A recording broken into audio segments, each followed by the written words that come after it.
So it's the Great American Cleanup. Whenever I ran my campaign last year, I sort of helped revamp that project.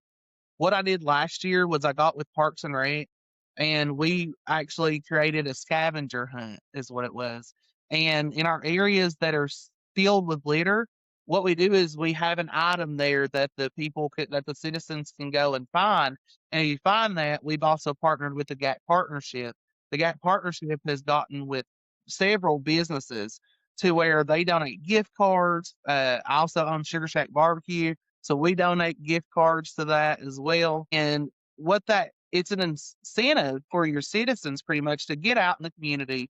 We went from having about 15 to 20 people to last year, I believe it was 52 people.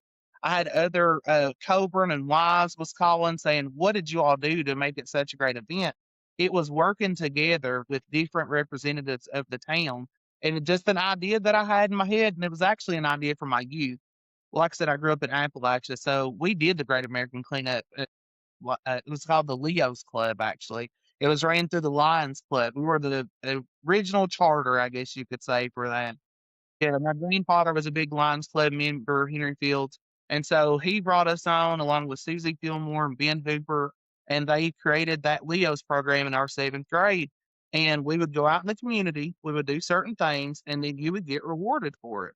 Well, then it got to the Great American Cleanup. They would have bottles that they spray painted. They would set those out, and whenever we found them, we could turn them in for a prize. I just pretty much took something from my youth, brought it into the present day, and it was a great success. But it's April the 25th from 9 to 2. You just go to the visitor center, sign in, you get a grabber, a bag, and a vest.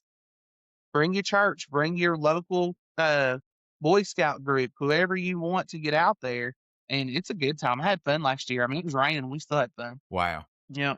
Well, Wonderful that stuff. sounds great. Hey, It's up to us to, keep our area beautiful and to take care of it. I think that's a fantastic initiative, and I'm very excited about it. It's going good. well, I'm gonna tell you one of my favorite things in Big Stone Gap, Greenbelt Trail. Yep. You know, when it was first pitched, you know how long ago that is? It's old, started a long time ago. I was like, oh, okay, that's not bad. I could see, it's okay. My goodness, love it. And I was in the insurance business a long time, did house insurance. People would move in, I'd do their home insurance, and I'm a curious person.